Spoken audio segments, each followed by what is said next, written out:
اگست 1543 میں ایک ایسا واقعہ پیش آیا جو یورپ کی تاریخ بدل سکتا تھا۔ جنوبی فرانس کے ایک شہر نیس کے ساحل پر سلطنت عثمانیہ کا بحری بیڑا گھیراؤ کیے ہوئے تھا۔ شہر کی ناکہ بندی رومی ہیبسبرگ سلطنت کے خلاف جنگ کا حصہ تھی۔ اگرچہ یہ محاصرہ کامیاب نہ ہو سکا، تاہم اس مہم کی سربراہی کرنے والے شخص کا نام آج تک یاد رکھا جاتا ہے۔ یہ شخص خیر الدین بربروس تھے، جو ایک وقت میں بحری قزاق ہوا کرتے تھے۔ خیر الدین کون تھے اور وہ ایک بحری قزاق سے سلطنت عثمانیہ کے اہم کمانڈر کیسے بنے، اور انہیں سمندروں کا بادشاہ کیوں کہا جاتا ہے؟ جانیے اس آڈیو سٹوری میں۔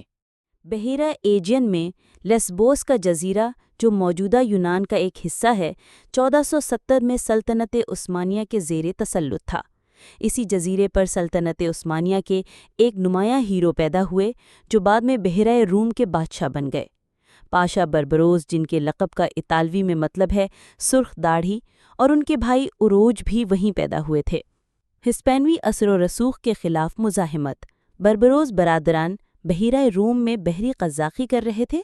جب اسپین نے 1492 میں قرطبہ کے آخری مسلمان حکمران کو شکست دے کر قبضہ کر لیا، تو زیادہ تر مسلمان آبادی شمالی افریقہ منتقل ہو گئی۔ 1505 میں ہسپانوی اور پرتگالیوں نے شمالی افریقہ میں علاقائی توسیع کے مقصد سے خطے کے ساحلی شہروں پر حملے شروع کر دیے۔ اس وقت خیر الدین اور ان کے بھائی عروج بحیرہ روم میں بحری قزاقی کر رہے تھے، جس سے مغربی بحیرہ روم میں ہسپانوی اور پرتگالی جہاز رانی میں خلل پڑ رہا تھا۔ 1512 میں بایزید دوم کی موت کے ساتھ اس کے بیٹوں سلیم اور احمد کے درمیان جان نشینی کا تنازع شروع ہو گیا، اور احمد کی شکست کے بعد ان کے حامی شمالی افریقہ آ گئے۔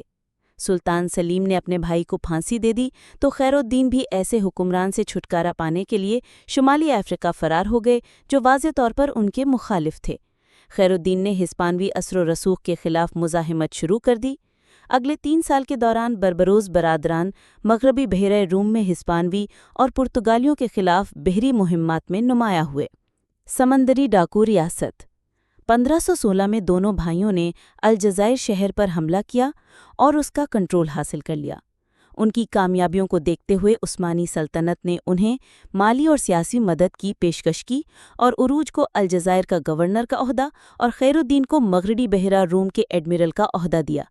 لیکن دونوں بھائی کسی حد تک سلطنت عثمانیہ سے خود مختار رہے۔ 1518 میں عروج ہسپانیوں سے لڑتے ہوئے مارے گئے، جنہوں نے الجزائر کے شہر پر دوبارہ قبضہ کر لیا تھا۔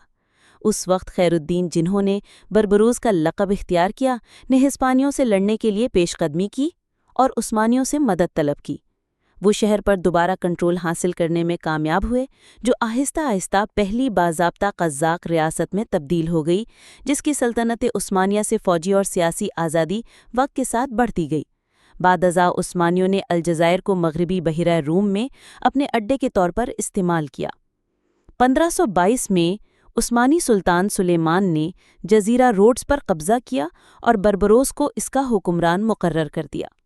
بربروس اور ان کی افواج نے 1531 میں تیونس پر قبضہ کیا، تو انہیں سلطنت عثمانیہ کا گرینڈ ایڈمرل یعنی کپتان پاشا بنا دیا گیا۔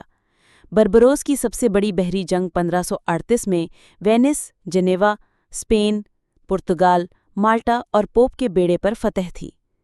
ان کی فتح کا راز ہوا پر انحصار کرنے والے بحری جہازوں کے بجائے چپو کی مدد سے چلنے والے بحری جہازوں کا استعمال تھا، جس کی وجہ سے ان کے جہاز زیادہ متحرک تھے۔ ان کی حکمت عملی کی وجہ سے 122 جہازوں پر مشتمل بیڑے نے 300 جہازوں کی یورپی بیڑے کو شکست دے دی۔ اس فتح نے عثمانیوں کے لیے طرابلس اور مشرقی بحیرہ روم کو کنٹرول کرنے کی راہ ہموار کر دی۔